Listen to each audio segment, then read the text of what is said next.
Hello and welcome into the Sorare Data Show. I'm Andrew Laird. You can find me as Lairdinho on Sorare today to talk about jackpots and whether we need them or not, or whether we've had them and still need them, or maybe we need them in the future. We're going to get into it. Don't you worry. Thanks for everyone for coming in. Philly Dilly first in. Hear me out. Ooh, Rivals tier jackpots. Now we're talking. Wow. Maddie Sorare said, should be studying right now, but in the last weeks, I've realized how much better the shows are live than rewatching them how I used to. So, Maddie, I don't want to be the one to be like, you should really go study. So I won't. Thanks for coming. Kev Hurd, back to the podium. Well, way to go. Tom Rinson, some hello, and the answer is no to the are jackpots necessary to thrive. And so, yeah, awesome. Thanks for coming, guys. See you next week. Just kidding. Kidding, because I'm on every day. Risu, hola. Mark, what's up? Hope you're fully recovered from the wedding last night. Not Mark's wedding, Adam's wedding. Mike Baston, hello. Sorare Scout, what's up? Ryan, thanks to everyone for coming in. Germ, good to see you. This is kind of a bit of a follow-up to my stream. I don't even remember when it was. Last week, maybe the week before, when I was talking about how we compete for cards and kind of money. And I think there was a lot of there was some misunderstanding. And I talked about this with Gator Guy a little bit. And it felt like there was a lot of pushback to what I said that made it sound like I was saying cash was not important. And that's not really what I meant. And so that's on me for not explaining it clearly enough. But hopefully we can get through that today, because I do think it's important.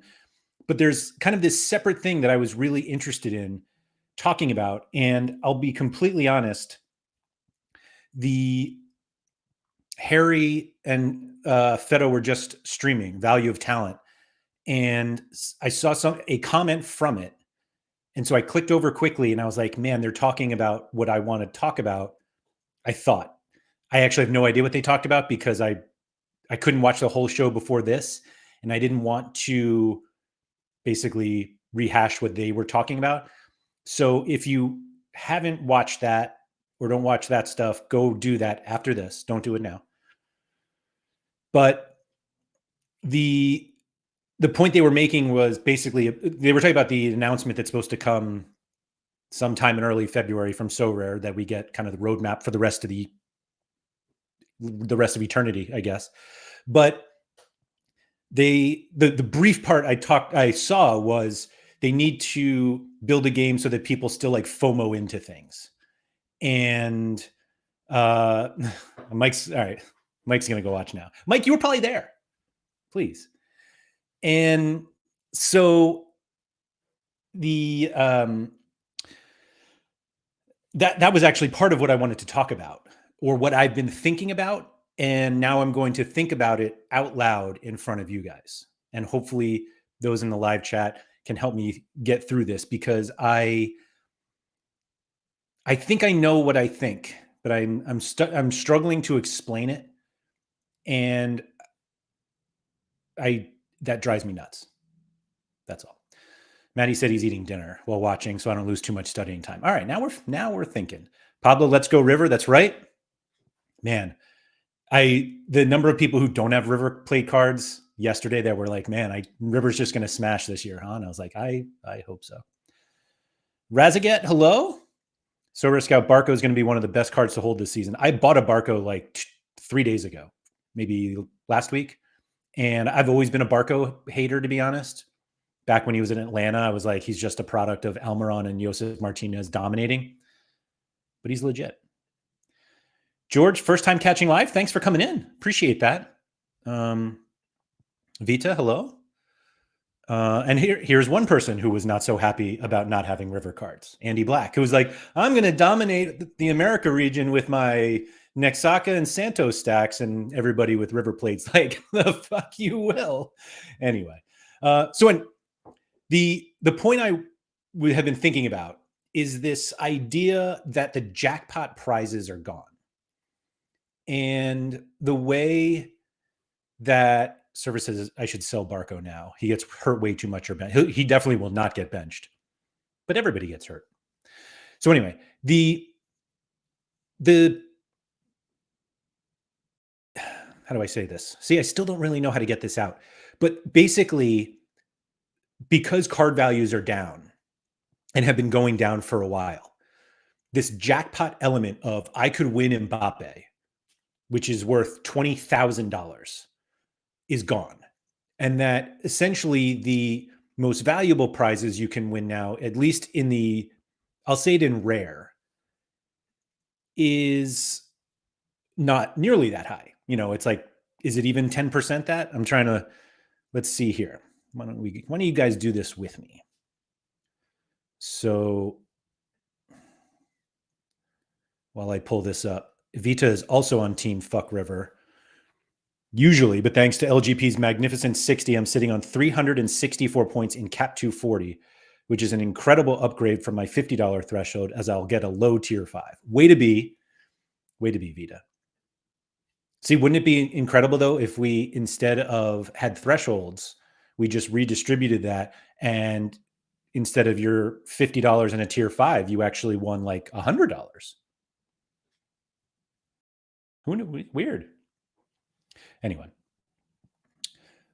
here we go. All right. So this past midweek, I don't even want to do the midweek, but let's say we did. So midweek, Merrington here won a Mike Mignon rare card for winning All-Star Rare, which was worth $1,000, roughly. And let's see, last weekend, I'm just going to go to, although let's keep this in mind. So the top limited prize is Jude Bellingham at $250. That was just an all-star. And all-star rare, Trubin also worth $1,000. So basically the same. We went through all of that just to still get to roughly $1,000. So previously, when you could win Kylian Mbappe, who is a very good footballer and also had cards that were worth a lot of money, back then, it was more fun. Now, this $80,000 is not really true, but like we got up to 30,000. My God, let's call it like 25-ish thousand was like the peak. And that at one point you could win a $25,000 rare card. And that's pretty cool. Sorare Scout said, I remember winning a Kimmich rare when he was worth 12,000 pounds at the time, was pretty life-changing money. Right. That's a lot of money. And that's a lot of money for anyone. Like, even if you have a lot of money, adding 12,000 to it through a fantasy football game is pretty good. That doesn't exist anymore on the rare level. Like, it just doesn't. The last Mbappe, which it can't even be rewarded now, was purchased. My God, somebody Sir hissed an Mbappe. What are we doing, folks? Sir Hiss got one for $3,300. Bellama sold the one of? Bellama, what are we doing? Anyway, so let's call it $1,000 now. And let's call Jude at $250 the best limited card you can get. There are a lot of people competing for those prizes, right? Like, they're fundamentally, we're all playing for that. And we can say like, oh, everybody's just playing for threshold, but we don't stick around just because of the threshold. Like, eventually the idea is like you churn enough thresholds so you can buy better cards to then go win. Now it's Jude. Can we agree on that Jude is the most expensive? Am I missing someone? Like, current reward? I think it's Jude. I'm just looking at the player rankings here. And certainly not Vlahovic, who has been awesome. No. So yeah, Jude is the most expensive, like, available reward. So I keep going back to this idea that most people play to win cards. And that doesn't mean that they're playing to win cards that they'll keep those cards. Like obviously you can sell those, and that's kind of the draw, that you may not win cash directly, but you can win something and easily turn that into cash or ETH, whatever your preferred currency is. And so if the top prize is both $250 in limited and $1,000 in rare, and it used to be 2,500 and 25,000, why are we still playing? Like, are we still playing because we like the game, or is it that we think the idea is that we can win these now and they'll be worth so much more later, even though if we just win and sell, it doesn't matter what it's worth later? Scosmo said one thing that gets overlooked is that the cash prizes back then weren't high enough relative to the card value. So are you talking about the podium prizes, which I think is probably right? Like winning $1,000 in cash and a $25,000 card is very different than winning $1,000 in cash and a $1,000 card. And so let's see. Nanzo said it's simple. When cash and ETH rewards are high, card prices go up. They've slowly slashed cash ETH rewards over time, and card prices have gone down. Not rocket scientists. Are the cash prizes down? Vita, you have that info? Like, are the prizes that they actually are the cash rewards down from previously? And are they down because they peg them to fiat, or is it something else? And this is kind of what I fundamentally want to get to, Vita. He said, how many people deep down play to prove they are good at fantasy football? And Nanzo is the one that pops in my mind on this. And Nanzo has obviously contributed a ton to this platform in terms of buying cards. He also competes every week to win a $250 Jude Bellingham. So Nanzo, why do you do that? And why do other people continue to do it if the jackpot prize is not that high right now? And if it's not that high right now, can the platform continue as it is without it? And obviously being able to say, hey, turn your $200 lineup into 20 grand is like a good selling point. And that could bring new people in for sure. It's like highly unlikely that that happens, but meaning that you win that. But it's possible. And like, is that why we need jackpots? Because right now we're all playing for, like, as Sean likes to say, we're all playing for peanuts.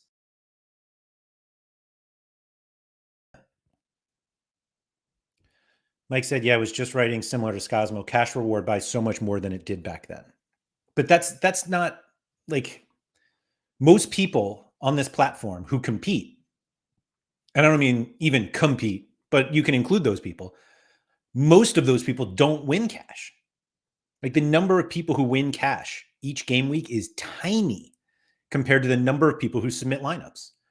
And you can make the argument that they're all submitting lineups with the hopes of winning cash, but realistically, they're not.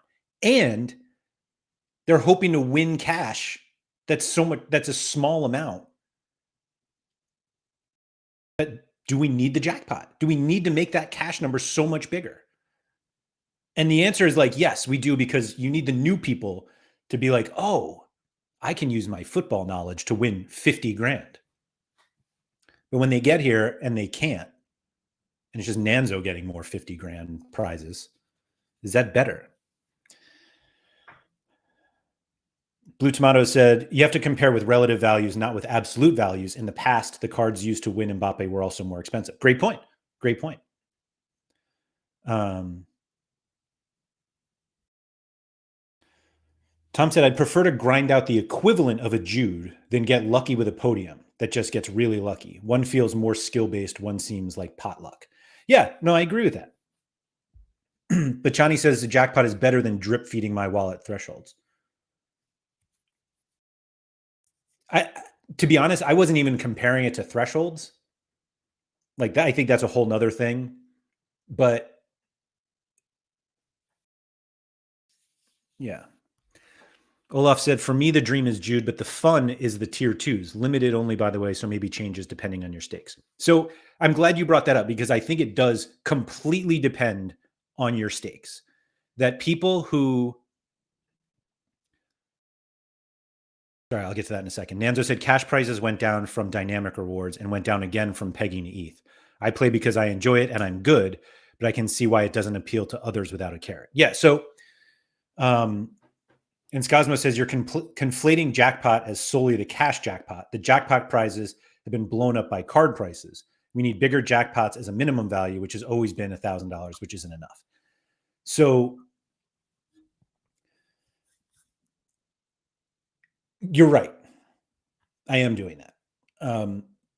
But one is easily solvable, and the other is reliant on lots of other things. Meaning, a large cash jackpot can be instituted tomorrow.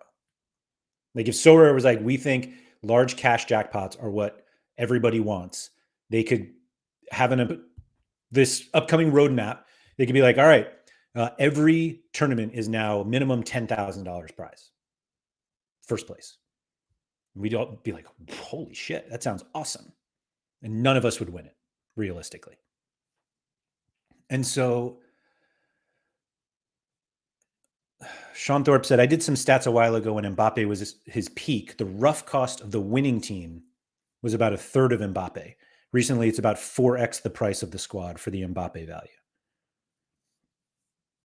That doesn't make sense. It's more expensive now to win Mbappe? Or is it a fourth of the price? And yes, you can't win Mbappe currently. Like, I'm not saying they shouldn't be trying to figure out ways to make cards more valuable. Like, that is far from the point. But I think the point is more just what Nanzo said. Can they get enough people who just play it to enjoy it? Like, this game is really engaging. It's a lot of fun. It creates these mini communities that people really like. And the single thing that keeps them all like connected is Sorare. And is that enough to keep the platform going? And maybe thriving is not the right term because you don't have 18 pranksies coming in every month. But what happens if like the level that we're at right now is enough for people? If people start playing Rivals where they win nothing, that's not true. Like they can win. Somebody won what was the big card that somebody won? Salah. So like that's huge. And so you can win something from that, but is the game engaging enough that somebody starts to play and they're like, oh, this is really fun. I'm going to keep playing because I want to win Jude, regardless of how much Jude costs. You're just like, man, I just want to win Jude. And if you just do that, and then you can go up and you're like, oh, actually, that red Jude is actually much more valuable. Maybe I'll play rare.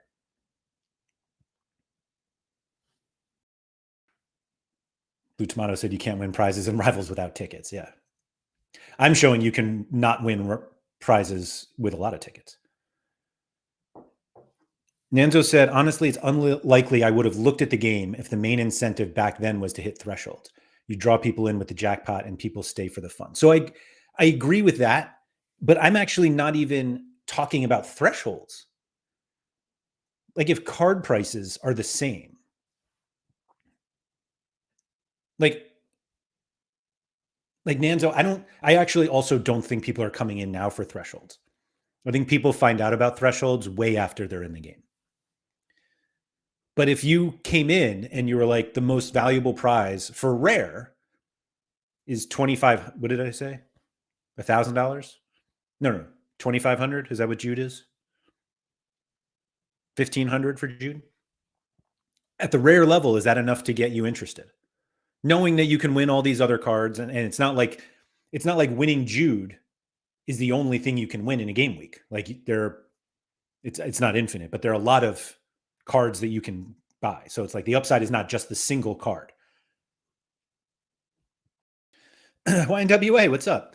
Their definition of jackpot is the money can't buy experiences. And that's what those who previously played for financial benefit have to get their head around. That's a great point.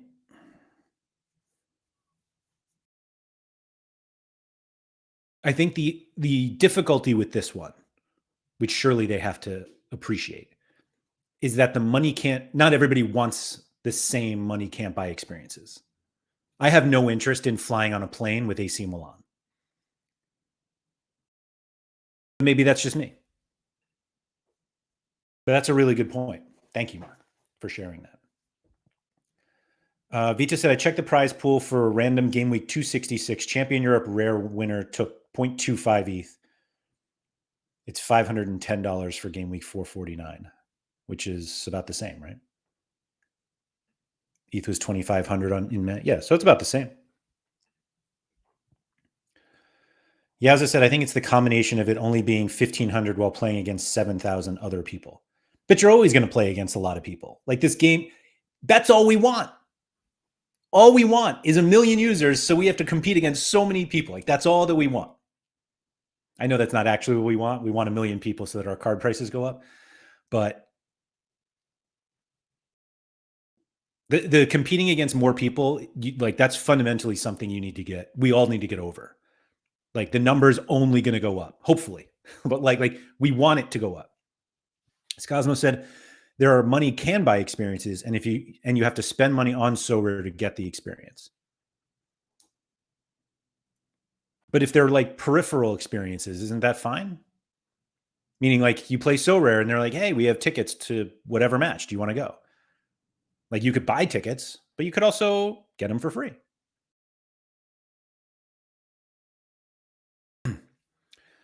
Yeah, as I said, I think it should feel higher. The more people, the bigger the prize mindset. But it might be. But you're right. Like we're at a point now where like the number of new users is not high enough to push prices up. And so the jackpot, not the jackpot, but like the top prizes feel the same value and you're competing against more people. I will argue that we're mostly competing against very bad people who are very bad at this game. And we're all very smart here. And so we should be able to beat them. Service said, whether by design or by circumstances, the platform has changed from a potential lucrative experience to now being more about the game and fun. If prices continue to slide, eventually fun won't be enough. I think you're right that if prices go to zero, or not even zero, but like much, but sorry, I'm like stumbling now. I think the number where whatever the price number is, where it's not fun, is so far away, which sounds crazy because my God, have they fallen? I mean, let's just check Jude.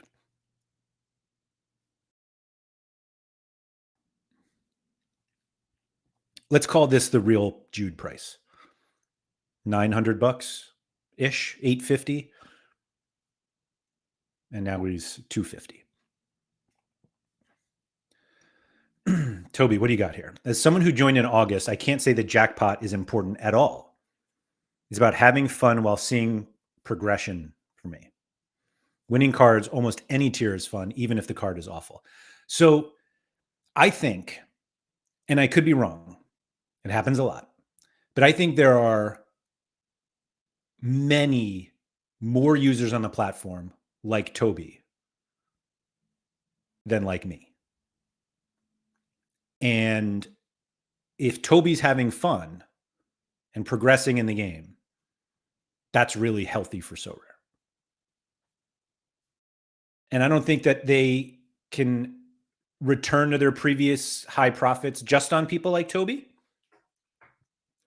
But it probably makes the platform, I was about to say sustainable, but that's not really the point I was trying to make. And that's a really dangerous word for people. They hear that and the whole different conversation comes. But I think there are many more people who play. I hear like Sean yelling at me on this. I think many more people play Sorare because it's fun. Or they look at it as a challenge. Well, I guess that's fun too. But they look at it as like a challenge in a game and I want to do the best I can. But it can't survive just on those people. You need people like Nanzo and Sean and Pranksy and Bellama spending boatloads of money on the upper tier cards. Which I think leads to the discussion that maybe super rare and unique need to be separated more from limited and rare. it's already fairly separated, but that progression is for another time. I don't want to talk about that right now. But like basically, you can make the argument that those people pay for everyone else. Although at these prices, who knows who's paying for who. Blue Tomato said Jude may not be the best example because he wasn't a meta card back then. I'm not sure we have a great example is the problem, which frankly is like so rare in a nutshell. Like you could say Mbappe, but the lack of auctions really kind of throw his value out. You can say Kimmich, but he's fallen considerably lately because he's hurt and Thomas Tuchel seems to hate him, which is absolutely wild. Like, is there a player that makes more sense? Like Messi doesn't really, because he's like, I don't think MLS Messi is as valuable as PSG Messi. Certainly not Barca Messi. I don't know. Kev Hertzer, but then if prices slide more, it's a great entry point for new users. It sucks for us and any card jackpots elements, of course. I would make the argument that the entry cost right now is fine. I don't think it needs to go lower. Kobe said, we like football, we like competing, and we like opening mystery stuff. Yeah, perfect. Tom said, I think Sorare might want experiences to be the jackpot, but if they're viewing them as the jackpots now, there's like 3 to 4 jackpots a year, and you can build a gallery to anticipate the card requirements. Excuse me, you can't. Yeah, that's fair. That's fair. Ali said, my fun is trying to maximize my reward, who helped me win a reward, who helped me win a reward chain. Like snowballing in Sorare is the best. Server said, I don't think it's far away. Some of the fun factor now is these could be worth a lot. If a limited Jude is 1 and a and a super rare Jude is 100, no one will give a shit about Sorare going forward. Is that like $1? I don't think Jude for $1 is happening.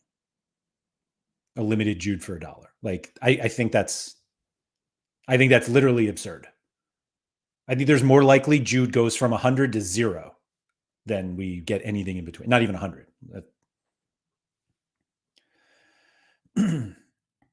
Skazma said maybe Trent's a good example. He's not though, because, well, I guess Blue Tomato said Vinny. Nanzo, I think the recent Kimmich fall makes him not the best example. And like Trent was a limited, no pun intended, but like, so if we're saying that, like, what do we think Trent should be worth? Trent limited. Like it was like 160-ish. But again, this is pre-Prem, these cards. Like launch edition was what, January, right? Of 23. So 200-ish for like the launch editions. And Trent now is 83, so he's half-ish. I'll look at Vinny, why not?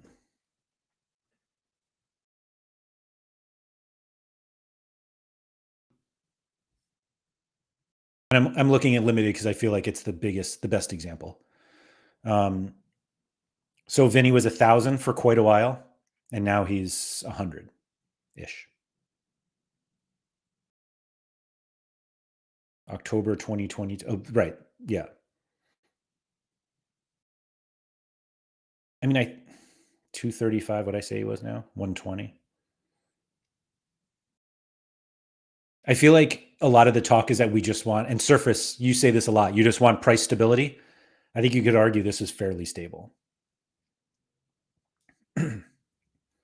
Like a run up to the start of the season, he got hurt, a little bit of drop, or maybe this is when he got hurt.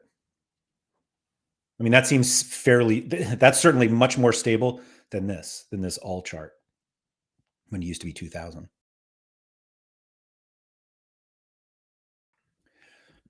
Let's pull up Kimmich. Why not?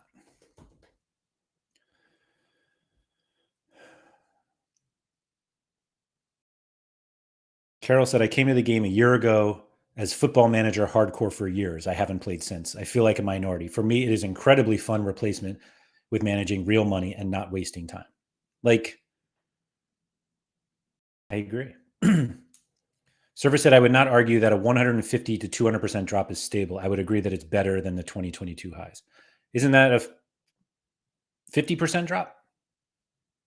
Isn't that what I said? It's not a 200% drop. That would be zero. Anyway, Kimmich was limited. Where's Nap? There he is. 3,264. Not the highest ever, for those of you wondering. So 27-ish hundred. And then obviously this huge downfall. Is this all this year? Yeah. And I would make the argument that euro prices go down this time of year, like literally this time of year. Like we're losing utility for the rest of the season. But yeah, all right. I'll even use this low one to benefit my own point. So 405 on Valentine's Day last year. Bloody Ritual got a nice Valentine's Day gift, 405. And now he's $75. That sucks. That's closer to Surface's stability point. And I agree, Budwine. That looks rough.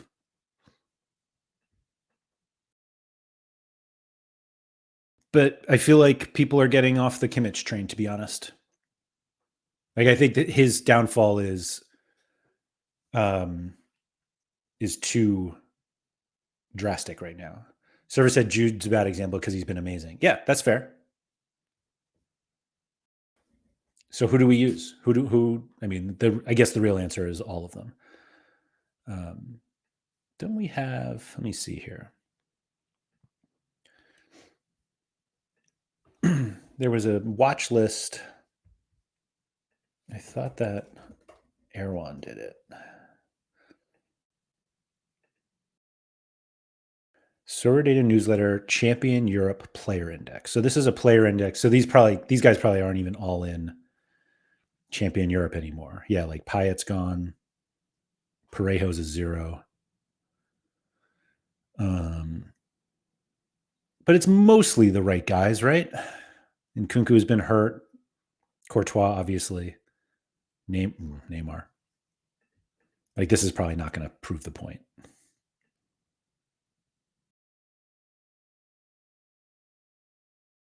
Other than from May, it's fairly stable. Like May 89 to now 77. Like, is that not stable? I don't get it. High of 120 to 80. Not as stable. Ricomon said the market has been crazy lately. Dessart dropped 50% after 2 bad scores. Yeah, and then he smacked 100. Himmer Thompson, isn't this also the expected market economics for a 1,000-min card as a big bump in card pop with stagnant user base? Yeah, you can make that point for sure. The supply-demand ratio is obviously way in favor of supply at this point. Budwine says, Jordan Henderson on Ajax pumping yet? I wonder if he'll get Ajax cards. I mean, yes. The answer is yes, he pumped. I'll also argue that these people are going to regret it, but that's just me. Come on. There we go. Happened here. Man. Imagine loving Jordan Henderson so much that you'd pay $57 for his one of when the last sale was 2. Anyway, has he played yet? 45 and 90? Way to go. Yeah, as I said, I think the way people play is high risk. Buy the best scorers, but those are the most expensive players. So a drop in form injury move torpedoes the price. So I think that's right. I think the other kind of interesting thing, and I forget who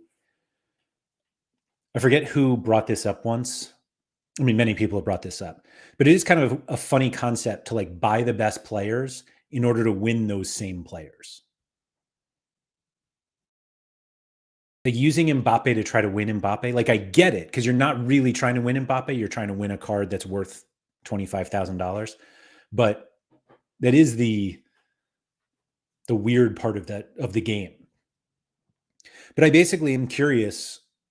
Mostly, like, I love getting Nanzo's opinion on this, and Surface too is another one. YNWA, like, those guys, like the platform really can't thrive without that level of play. But I do wonder how many people play limiteds and even rares thinking that the top prize is really what they're playing for. Like they just want to play the best lineups and they just want to win cards, and any money that they win goes back into the cards to like make their cards better. And so they don't have, like, they play now and they love the game and they create these communities around it and they make friends and they talk about Sorare and they think about Sorare like all the time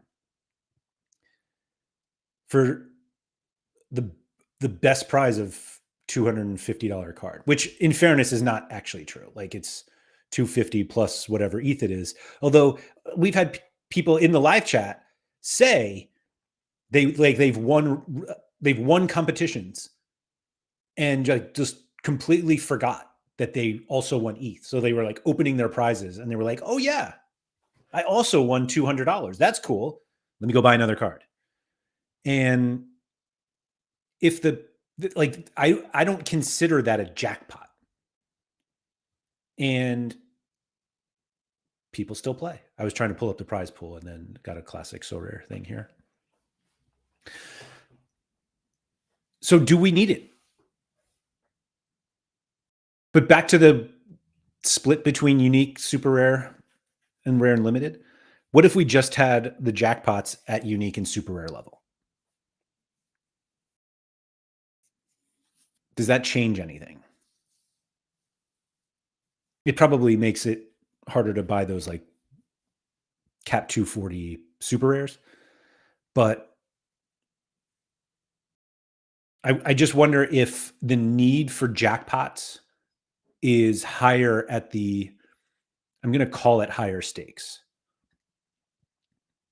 more than we need them in rare and limited. And if that's the case, does that like push people to play super rare, or is it the opposite? Server said, I actually don't think we need a lot of whales. It's more about volume. In my opinion, 10K spending $100 is better for the platform than one guy spending over $1 million. The game design should reflect this. I agree with you. And I don't think we need a lot of whales, but we need some. Like the number we have now is not enough, especially because a bunch of them barely play now. But we do have we have enough. Like you need enough people that can just easily buy a Jude rare, for example. Like Surface, do you have a Jude? I mean, I guess I could just look that up. I would assume you do. So we need more people that can just like easily buy cards like that. Yeah, you do. Probably for a while. Yeah. Maddie said in limited, a signed jersey would be a jackpot, in my opinion. So it's funny you say that because, Maddie, I think you're right. But I think someone like Surface and Sean and all of them would be like, yeah, because the signed jersey might be worth more than the limited card you would win. Like they still like think of it in that respect. And I think that's totally fair for them to do. Like when you spend a lot of money, you're going to look at the platform more in that way. Like money is much more important the more you have. And I know that sounds like very elementary and dumb, but you need to recognize it. And it's another, like that's a conversation I've had previously, mostly with AJ, with Wen Moon, where the way that he talks about uniques, and frankly, the way he talks about most cards that he buys on the platform or that other people buy on the platform. And he was like, how are they going to win that money back? And at the limited and rare level, it's not that we don't think of it that way, but we don't think of it on like a card by card basis. You're just like, all right, yeah, here are my cards and I hope to win more than what I got back. And the higher the cards get, the more it's like, oh, I need to like get that money back. And that's where you have to be like, well, hopefully there's a jackpot there and that'll help me pay off all these cards. But it's just that mentality, I don't think literally, I don't think it exists on the limited level and not as much on the rare. And again, yes, like people want to win more than they paid. I'm not I'm not saying that's not important, but like the accounting is much more analyzed when there are more numbers after the commas or periods in Europe. Sorry, that was a bad. As soon as that came out of my mouth, I was like, that's going to be confusing.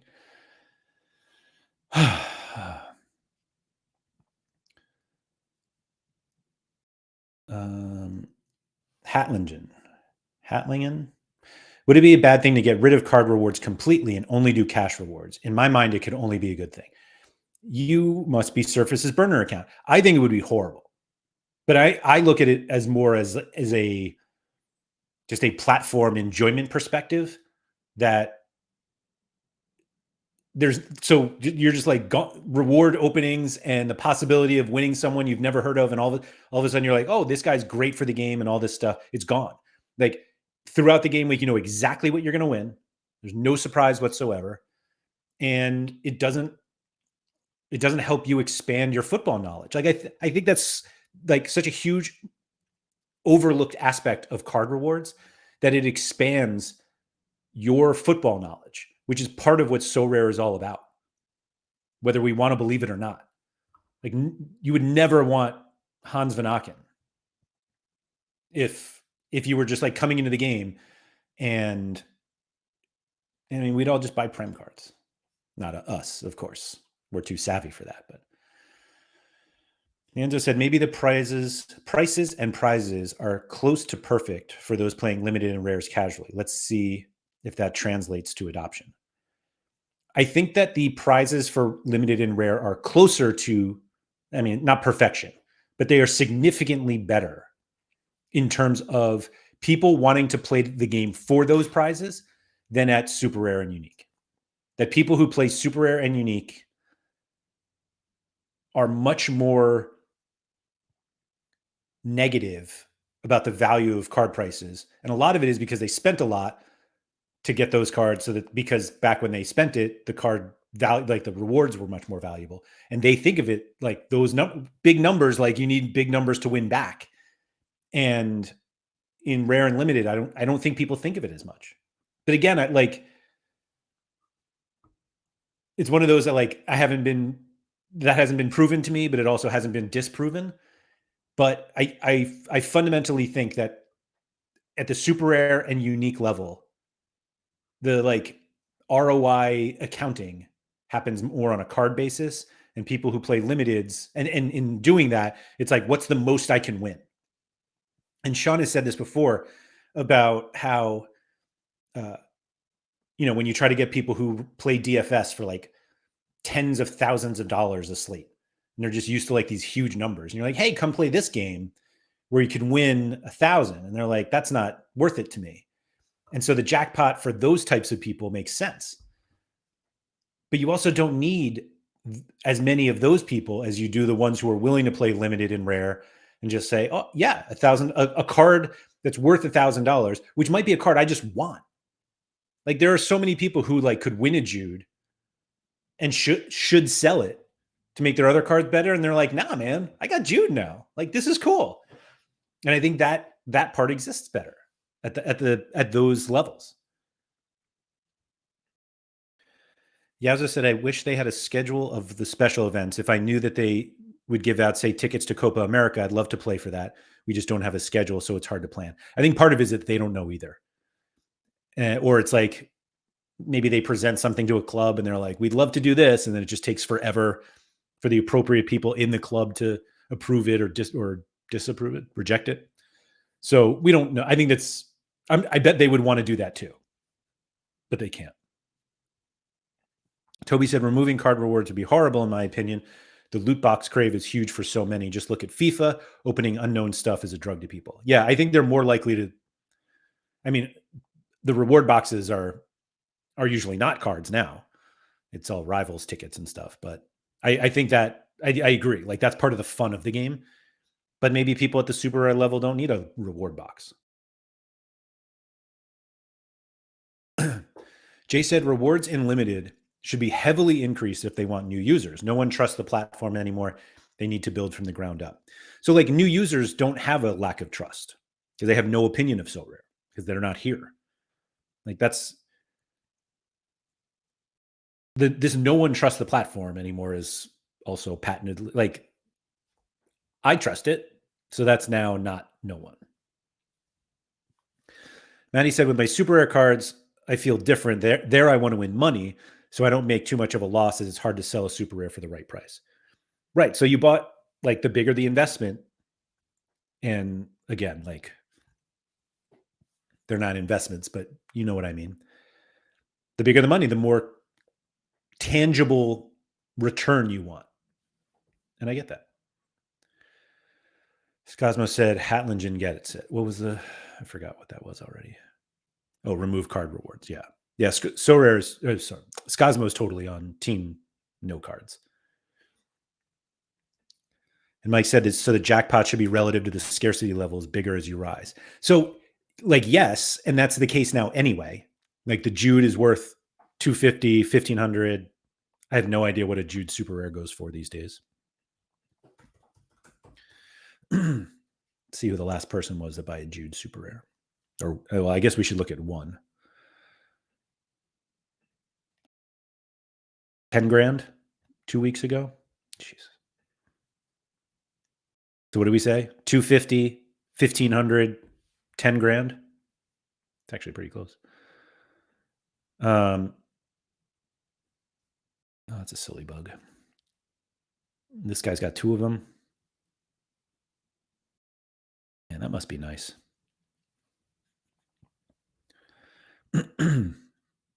Anyway, but so I actually think that the jackpots need to be higher in the super rare level, if that makes sense. Like it seems like you need to incentivize those people to spend more than you need to incentivize the limited. Sorry, I'm like battling a cough. I was almost not going to do this show today because I can barely talk. Excuse me, but here I am. Undertone Beats. It's a great name. Hi, I love this game, and I'm thinking that after the EM Germany So Rare, after the EM Germany, I don't know what that is. So Rare will be bigger and more managers will join us, and the new updates will be great. What's EM Germany? I feel like that's something I should know. Maddie said, I feel like with the reward boxes, they can make the prize pools much more exciting without having to give out much more. Totally agree. Scosmo, you're right. It's not hard to be better than the current super rare rewards.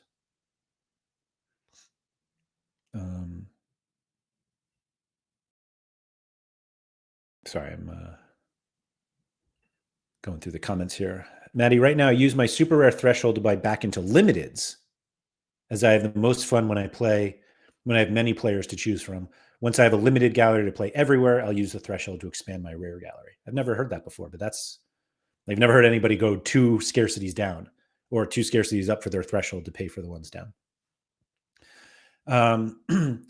Hallington said they could give people other incentives to buy and play those niche cards, other than I got him as a reward, so I guess I'll use him. No, that's it's not just that.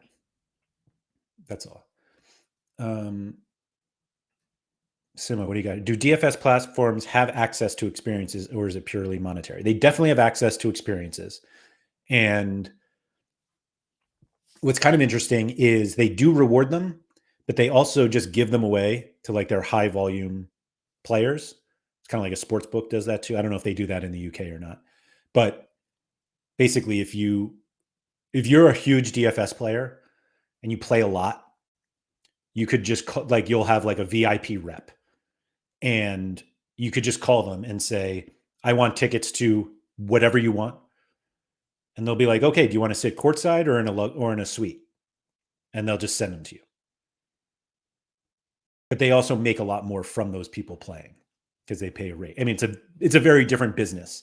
But yes, they do have experiences. I've seen people who so in baseball, which a lot of you may not care about, but anyway, in baseball, before the game, they have something called a ceremonial first pitch, where somebody theoretically famous goes out to the mound and just throws the ball.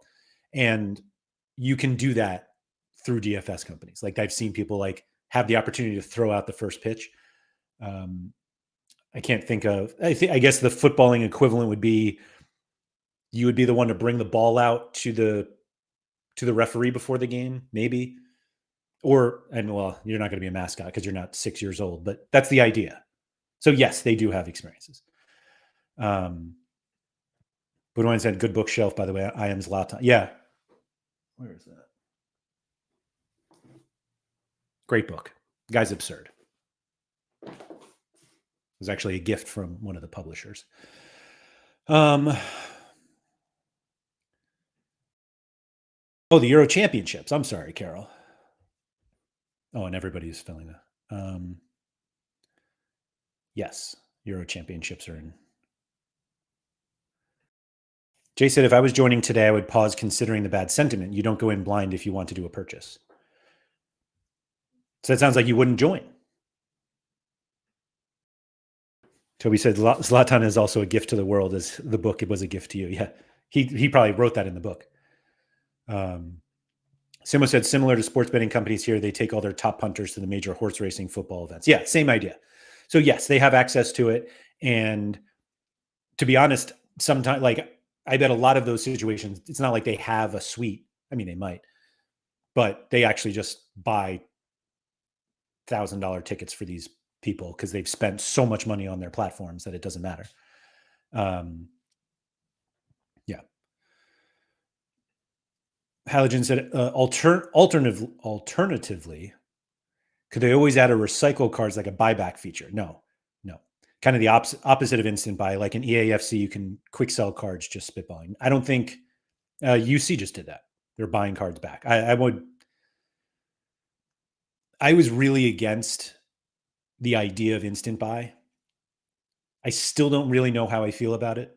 And let me rephrase. I'm still not sold on it.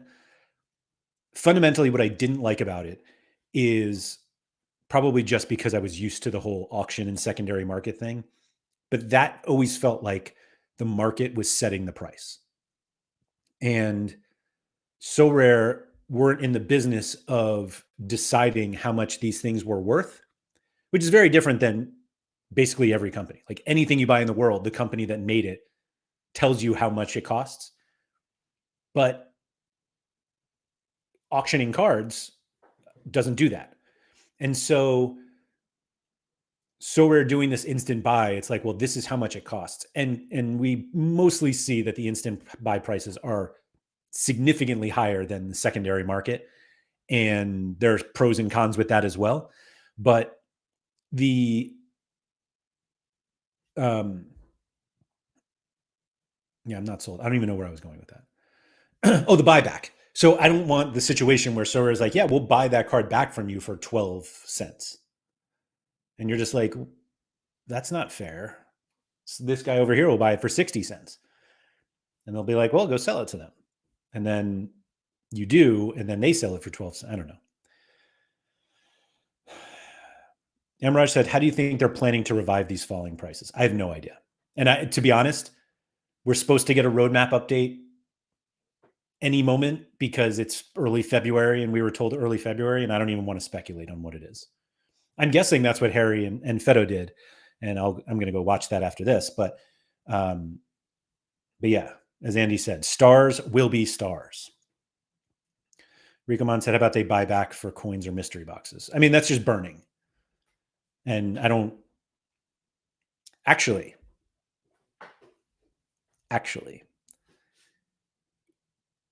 what if Sorare did a buyback program? Like, how does this make you feel as a user? That they say, we'll buy back new season cards.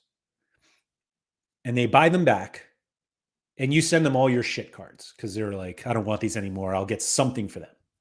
And then one of those cards pops off and they auction it. They auction your card that you sold them for nothing. How do you feel about it? Honestly.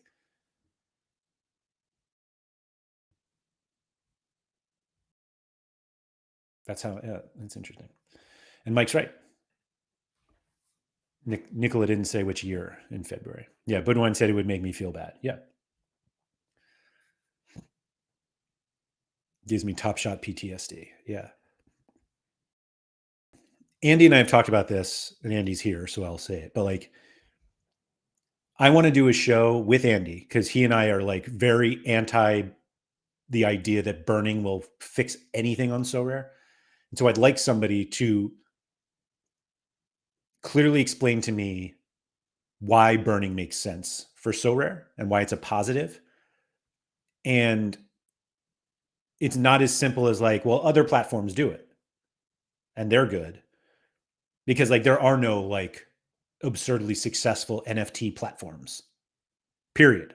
So don't tell me that like burning is good because it worked for them. Because there's like you can tell me that like, oh yeah, look at the floors now, and it's like it's all. I haven't seen it yet. Maddie said to explain my strategy. I love Sorare, and Threshold was the best way to plan how much I win. So I went all in on limited and rare and the super rare Threshold team. From here, I'll expand the gallery into all directions. Yeah, I love that. And I think that fundamentally, that's what everyone thinks they're doing with the Threshold. They don't really do that.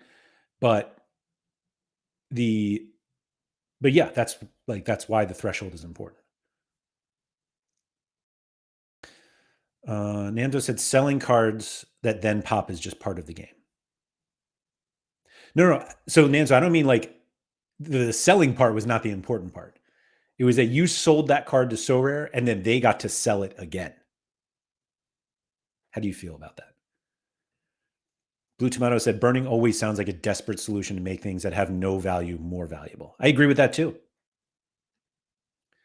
Maddie said, I can see burning working if you burn for loot boxes, where on average you burn more value than you win, but you have a chance to win more. But like, what is it? What does that solve? Did I say it, Mike? Oh. Mike makes fun of me because I say fundamentally a lot. And now I'm going to be really self-conscious about it, which might be for the better for all of you. Blue Tomato said in the Sorare bull market, nobody talked about burning. Yeah. DD Sorare scheduled maintenance happening on the site within next 24 hours could maybe be linked to the roadmap update announcement, or the theory could be 2 + 2 = 5. I don't know. But it is early February. So Maddie said people gamble and the supply lowers a bit. So what gets me about that, and I don't want to speak for Andy, but this is kind of where what we've discussed about it, that burning worthless cards doesn't change anything. And like that's what people will burn. And I don't think that Sorare have any incentive to create something that incentivizes you to burn great cards. Because the point of the game is to have the best cards to finish the highest on the leaderboard. And creating something that makes it more valuable for you to burn your Kimmich than to play it in lineups is counter to everything they've built. And I think everything that they're trying to build and be this like great fantasy platform. And so if you're then burning all of these worthless cards, which like we all think have value, and you're like, no. But like, I'm actually burning $1,000 worth of value with these cards, even though it's like 4,000 tier 5 never play again cards. But they're actually worthless. Like I think that's something we need to start to appreciate, that there are a lot of cards on this platform that are actually worthless, that no one will buy. And we see that they're like, oh, the floor price is 46 cents. And it's like the floor price would be 1 penny if it could be. And burning that value, like you're burning zero to get nothing out. We said burning cards is kind of like a currency revaluation, which we've seen through history is a very short-term fix. Server said burning could be good for Sorare to capture value for existing users. Now you want to leave and you unload everything to a bot for pennies, but the cards are still in circulation. But what are you getting from burning them? Literally burning the bridge?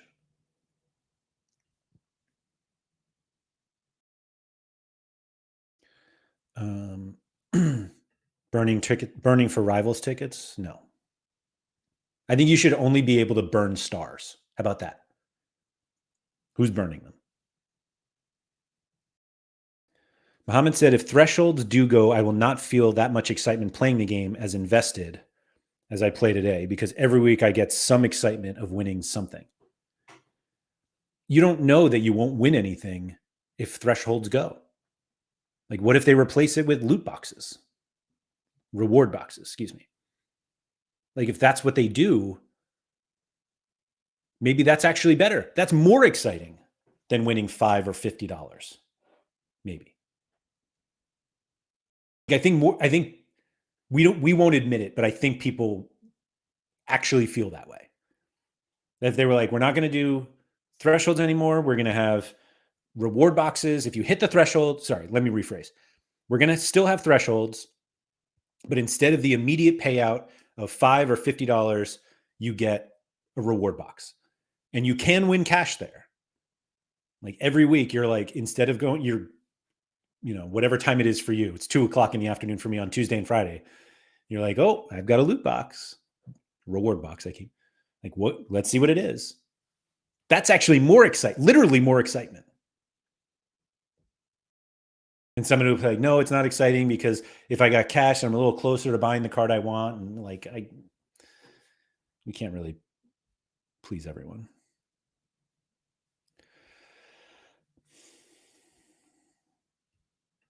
Maddie said there are 60-cent cards that score well, but if their supply is decreased, their value might rise. I think their supply would have to decrease at such a huge rate that it would be higher than the burn rate. And I also think that if they burn them all, we wouldn't even notice.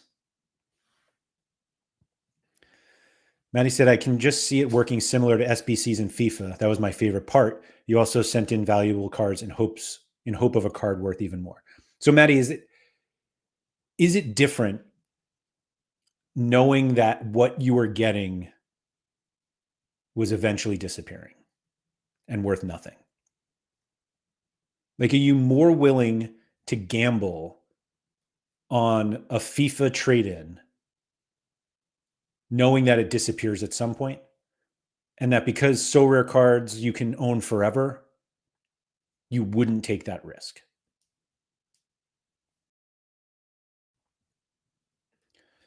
Goodwin said, I bought a Rodney Magruder on NBA for 60 euro cents on NBA for collector purposes only. He'll never be in the NBA again. Man, you should have bought mine. I have a Rodney Magruder. And Toby said the FIFA market is in shambles, though it's not exactly something to strive for. Yeah. Nanza, would you burn any super rare or unique for a loot box?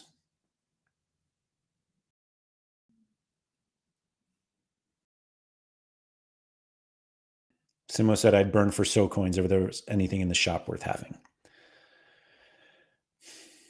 Speaking of which, as I'm going to take a quick second to be pissed off. Hold on. I got to get a pitchfork.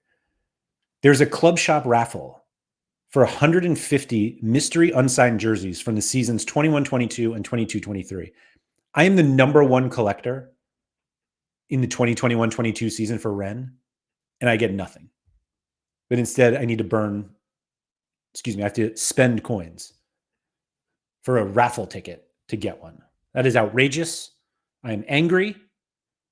You can forget about the Midtjylland jersey I got. I deserve that red one. And now I'm actually wondering if it's actually a different season. Oh, it is. 2020. Oh, no, 20. Wait. Mine is 21-22.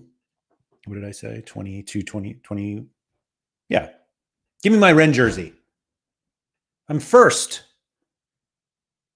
Everybody else on the leaderboard made good purchases that they liked. And I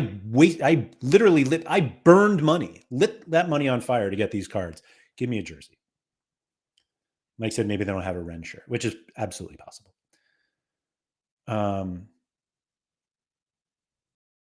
Andy said, never a fan of burning ever, even if there is a fire.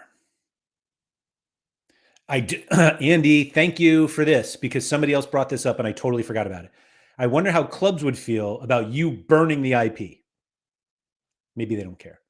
Also hate the idea of someone you could just burn a card you might desire for a collection and nothing you can do about it.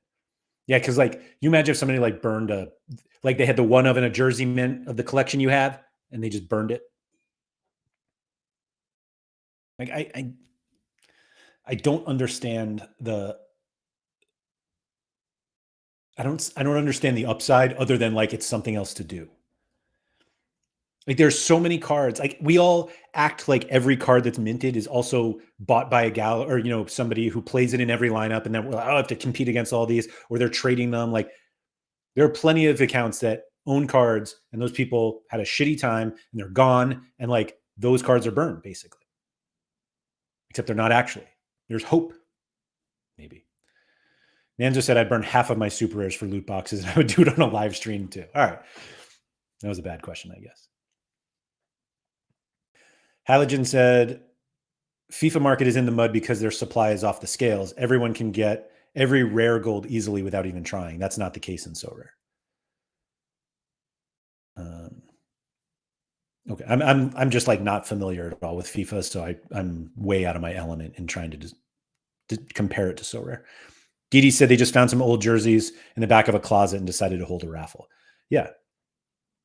And Nanzo said clubs don't care they've been paid, but no. Because most I have actually no idea if this is the case. I have to imagine it's the case because of the secondary market transaction fees. But I assume that they get a cut, like most of the secondary transaction fees go to clubs. So if cards are burned, those are less or fewer opportunities for them to make money from Sorare. KB97 says, just being a menace, buying all the jersey number special mints and burning them, Joker activities. Yeah. Some people just like to watch the world burn. Literally. Ha! Man, somebody meme that one. Yeah, as I said, the jackpot should be custom cards. Talk about something worthless. Yeah. Undertone Beats. Oh, you're back. I think that Sorare have to implement some sounds on the interface when we open the rewards, because that is something that will be burning in your mind. I see what you did there. Totally agree. Scosmo said, how about locking in collections, getting staking rewards in So coins? The higher the collection score, the larger the number of So coin staking rewards.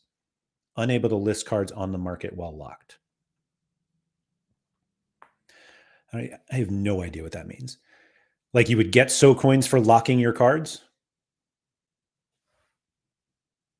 Is that what you mean? No, it's just silence as I sit here waiting for Scosmo to answer me, as if like he's here. I'm like looking for him. Can you play? Can you collect? Can you stake and play? Or can you not play those cards too? I don't know. This is so far from where we started.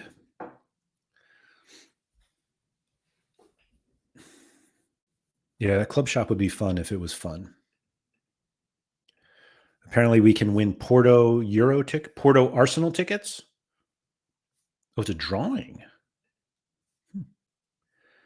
Maddie, you have to get back to studying. Dinner finished 45. Oh, 40. Maddie, get back to the books. Come on. Good luck with whatever you're studying for. Scosmo said, say you lock in a limited collection, you get 100 So coins a week. I think that makes sense. Yeah. If like Blue Tomatoes was saying, if the coin shop stays like it is, that it doesn't help, but yeah. Various multipliers based on collection score. Yeah. But can you play those cards? Like we're like, what problem are we solving? This goes back to the whole, like, are we creating solutions for problems that don't exist? Like, why does that make card prices go up? Because people can't sell them? But like fundamentally, like the cards still exist. If all of a sudden someone pops, you could just give up, the staking and sell your card. We're trying to not go to zero. I don't think we're going to zero. But that I'm just picturing somebody sharing that after the roadmap happens, and I look really foolish. So just for the record, for anybody watching this is Monday, February 5th, 2024. We have not gotten the roadmap, and we're just seeing. That's right. Burning, staking, all these crypto dudes here. The fiat time now. Budwine said, I'm going to burn a fat one after this is done. Now we're talking. That's the burning we really want to talk about.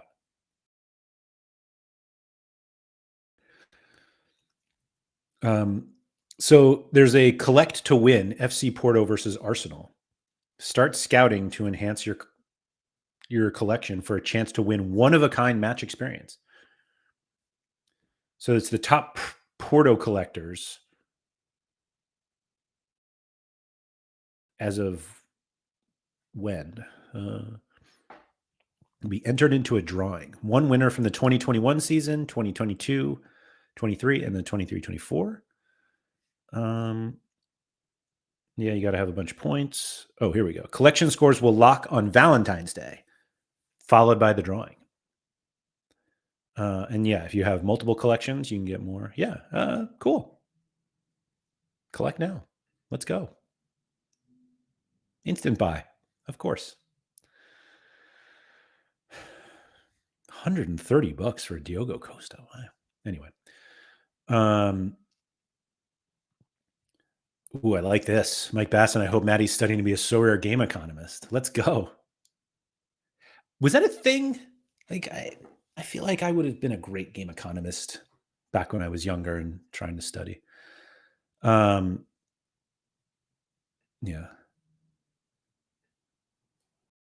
And for the Andy Black, for the rest of time, let's tell Laird how to spend point. I have 0.54. Oh yeah, I do. It's going to be, what is it? 0.504. It's going to be 0.505 after this weekend threshold. Do we need 400 points to win the symbol? I think it was 300. Oh, did that show 400? It did. You're right. Right here. I thought it was 300 also. 400. Isn't 400 3? No, actually. I thought it was 300 too. I don't know. I'm not doing I have my own. For how much I have been through with Adon and Coates, the hell I'm buying Porto cards. They had the gall to give me a Benfica card as my reward last week. So no way. Porto price crash on the 15th. Maybe. That's when I'll buy. Richie said, do you have any ideas, Laird, to push the game? Just multi-account. Just kidding. I think no, I have no ideas. That's why I'm here. Undertone says, what do you think about the 11-player tournament? You think this has a chance to increase the cards? Like SO11, I don't. I think people think that that's a good idea and don't realize that people with better cards win significantly more than that. Maddie said, Maddie, you're still here. This is not studying. He said studying sports and computer science. Hope that's close enough. That's awesome. I also have a sports degree and almost got a computer science degree. I dropped one of them, the computer science, obviously, which is why I'm essentially Bob the Builder now. Risu, do you feel better after this discussion, Laird? Risu, I felt great already. There was no like better or worse. But no, we didn't solve anything. You know what? I do feel better because I've been chatting with everybody here and it's fun. Maddie said, I think I'm addicted. But why am I still here? Oh, addicted to the shows or just Sorare?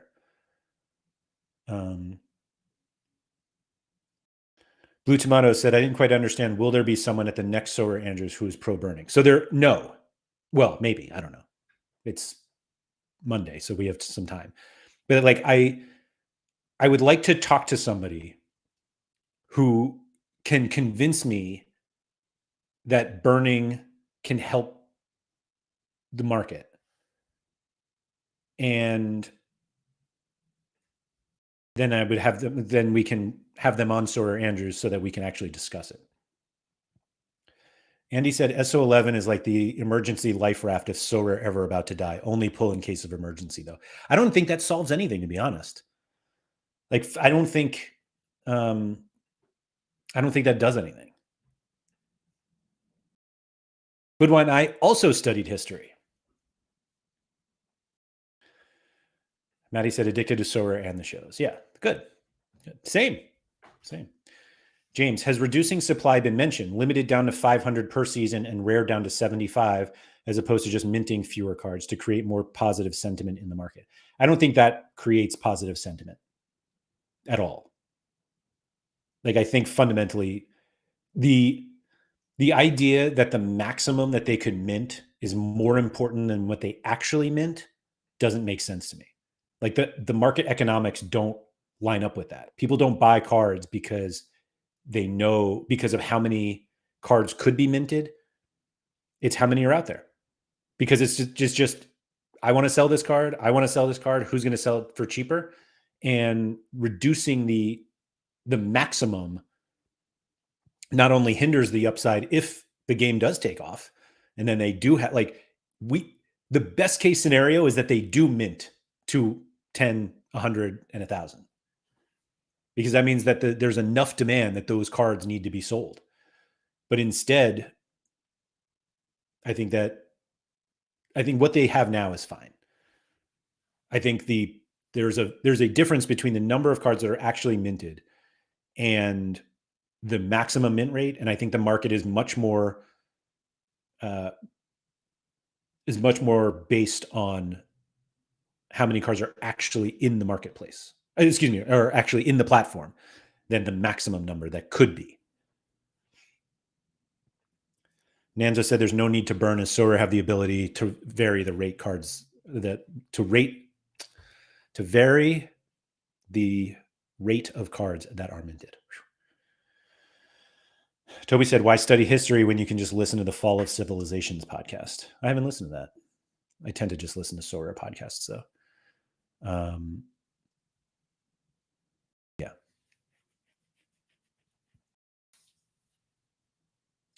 We went a long time today, didn't we? And we didn't really solve anything. But to be honest, you guys don't come here to solve problems or listen to me try to solve problems. We just talk through it. And it could all be moot by the time we get this announcement sometime in early February, which apparently February 5th is not early February. I mean, it is, but it's not the day, apparently. Himmer Thompson, I think it comes down to supply outpacing demand, and they can't significantly up the marketing without a better app, better payment integration. Yeah.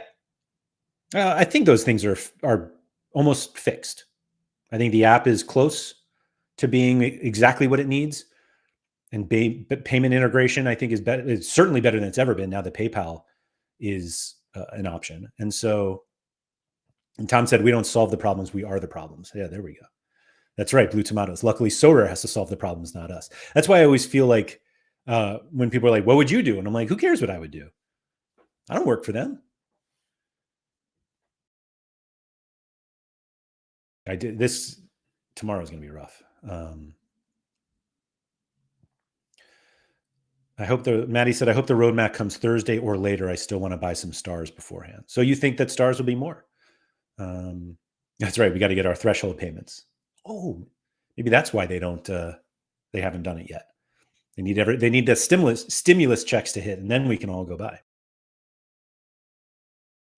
I had like a slam dunk super rare threshold, and then Sporting decided to not play their game. This is a great question that we should all end on. At what point does early February become mid-February? Now, let's remember that February is a short month, but it also is longer this year. So we have 29 days in February. So I think realistically, the 1st through the 9th, I think the 1st through the 9th is early. Himmer said Feb 10th is mid. I agree. Fling Flong says the 13th. So Valentine's Day is the cutoff. Toby said 10th is mid-February. That's what I think too. I think if it doesn't come out in the 10th, then we can just pitchfork. And although Maddie said 10th is the last early. All right. So we know it's around then. So yeah. So yeah. Today's the 5th. So I would guess that this week is early February. Nanzo said early February is March 2nd, which uh, anyway. Thank you to everybody for joining. I think we solved nothing, but we got to talk about a lot of good stuff, and so that's all that matters. That's why we all come together and do this. If you could please like, subscribe, all that good stuff. Shout out to Quinny. Tomorrow's show with Gator Guy will include, and knock on wood, because I have no idea what the situation is, but Gator Guy is currently sitting on 2 podiums, and we are going to open the show tomorrow, I believe, with him opening his rewards. And that will help us decide how excited or furious we are about Sorare for the rest of the conversation. So there's that. So yeah, come back tomorrow, and good luck with everyone.